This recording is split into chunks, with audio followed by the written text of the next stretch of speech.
ஸ்ரீராம் ஜோதிட பயிற்சி மற்றும் ஆராய்ச்சி மையம் வழங்கும் அதிர்ஷ்டத்தின் பாதையில் வீடியோ தொடர்கள் வரிசையில் நவரத்தினங்களின் அற்புத சக்திகளை பற்றி நம்முடன் பகிர்ந்து கொள்ளவிருக்கிறார் ஜேவிவி பொன்தாமரை கண்ணன் அவர்கள்.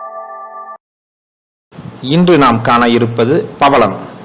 பவளம் அப்படின்னு சொன்னாலே அதனுடைய வளவளப்பான ரத்தம் பாய்ந்த ரத்தத்தின் வண்ணத்தில் இருக்கக்கூடிய செழுமையான அந்த சிகப்பு தான் அனைவருக்கும் ஞாபகம் வரும். இந்த பவளமானது செவ்வாய் கிரகத்தினுடைய ஆதிக்கம் பெற்ற ஒரு ரத்தினமாகும். இது செவ்வாய் பகவானுடைய கதிர்களை ஆகர்ஷித்து ஒரு மனிதனுக்கு அதாவது நம்மளுக்கு பாசிட்டிவ் ஆக்கி கொடுக்கும். இந்த பவளம் அப்படிங்கிறது இந்த முத்து எப்படி பூமியிலிருந்து விளையவில்லையோ அது மாதிரி பவளமும் பூமியிலிருந்து விளையக்கூடிய ஒரு பாறை சார்ந்த கற்கள் கிடையாது. இது என்ன அப்படின்னு பார்க்கும்போது கடல்ல வாழக்கூடிய ஒரு பூச்சியுடைய கழிவுகள் ஆகும். அந்த பூச்சி கட்டக்கூடிய தான் வாழ்வதற்காக கட்டக்கூடிய அந்த கூடுதான் இந்த பவளப்பாறைகளாக ஆகிறது. இது பாத்தீங்கன்னா மான் கொம்பு மாதிரியான வடிவத்துல இருக்கும். அத பவள கொடி பவளத்திட்டு அப்படின்னு சொல்றோம். இது நிறைய அப்படியே பரவி பரவி பரவி பரவி பெரிய மேடுகளாக உருவாகும். அந்தமான் நிக்கோபார் தீவு, லட்சத்தீவு இதெல்லாம் சொல்றோம் இல்லையா, அங்கெல்லாம் பார்க்கும்போது பவளத்தீவு அப்படின்ட்டு பல இருக்கிறது. இது எங்கு வளர்கிறது? கடல்ல தான் வளருது அப்படின்னு நாங்க சொல்றோம். கடல்ல வளர்ந்தா கூட எல்லா இடத்துலயுமே இது வளர்கிறதா அப்படின்னு பார்க்கும்போது கிடையவே கிடையாது. அதற்கு தக்க சீதோசன நிலை இருக்க வேண்டியது ரொம்ப ரொம்ப அவசியம். இந்தியா, ஆஸ்திரேலியா, அப்புறமேட்டு மத்திய தரை கடல் நாடுகள் இதுல இங்கெல்லாம் பார்க்கும்போது சிறப்பான அந்த செந்நிற பவளங்கள் கிடைக்கிறது. செந்நிற பவளங்கள் தான், அதுவும் ரத்த சிவப்பாக இருக்கக்கூடிய அந்த பவளங்கள் விலை மதிப்பு மிக்கவை. மற்றபடி பார்க்கும்போது நேபிள், கார்சிகா இந்த மாதிரியான கடல் பகுதிகளில் கூட பவளம் சாதாரணமா காணப்படுகிறது. இதையெல்லாம் வெட்டி எடுக்கும் போது அந்த அளவுக்கு ஒண்ணும் இருக்காது. அதை பட்டை தீட்டும் போது சின்ன சின்ன பீஸ்களா பார்த்து பட்டை தீட்டுற இல்லையா, அப்பதான் அதோட அழகிய சிவப்பு வண்ணம் அப்படியே வெளியே பளபளப்பா தெரியும். பட்டை தீட்டப்படாத பவளங்கள் ரொம்ப ரொம்ப விலை குறைவு, மலிவா நம்மளுக்கு கிடைக்கும். அதனால பெரிய பிரயோஜனம் உண்டா அப்படின்னு தெரியல. மருத்துவ விஷயங்களுக்கு அது பயன்படுகிறது என்று சொல்கிறார்கள். இந்த பவளத்தினுடைய ரசாயன குறியீடு CaCO3 அப்படின்னு சொல்றாங்க.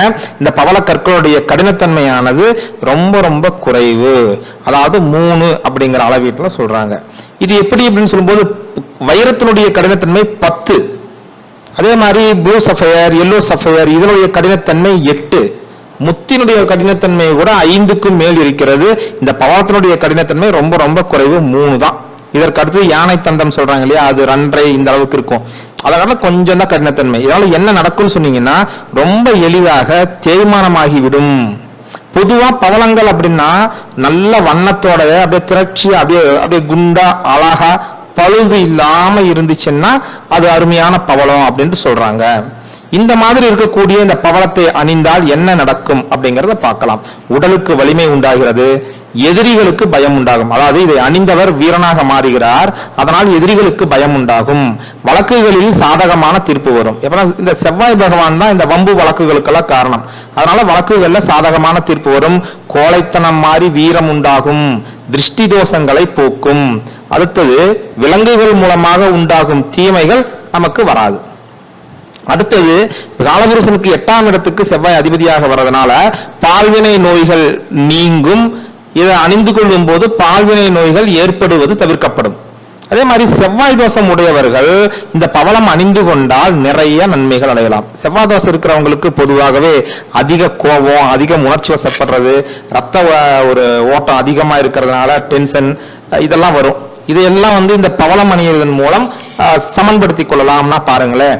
அதே மாதிரி உடலிலே தேவையில்லாத அந்த உஷ்ண சக்தியினால நீர் இழப்பு ஏற்பட்டு ரொம்ப களைப்பா உணர்வாங்க. இந்த மாதிரி இருக்கக்கூடிய நபர்கள் உடலினுடைய உஷ்ணத்தை குறைப்பதற்காக நிச்சயமாக பவளம் அணியலாம்.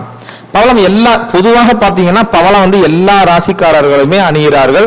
இது இந்தியாவில் ஒரு வழக்கத்துல இருக்கக்கூடியது. தமிழ்நாட்டுல முத்தையும் பவளத்தையும் எல்லாருமே அணிகிறாங்க. இருந்தாலும் கூட ஜோதிட ரீதியாக ஒரு சில விஷயங்களை பார்க்கிறது ரொம்ப ரொம்ப முக்கியம். இதுல மேசம், விருச்சிகம் இவை ராசியாகவோ லக்னமாகவோ வருபவர்கள் அணியலாம்.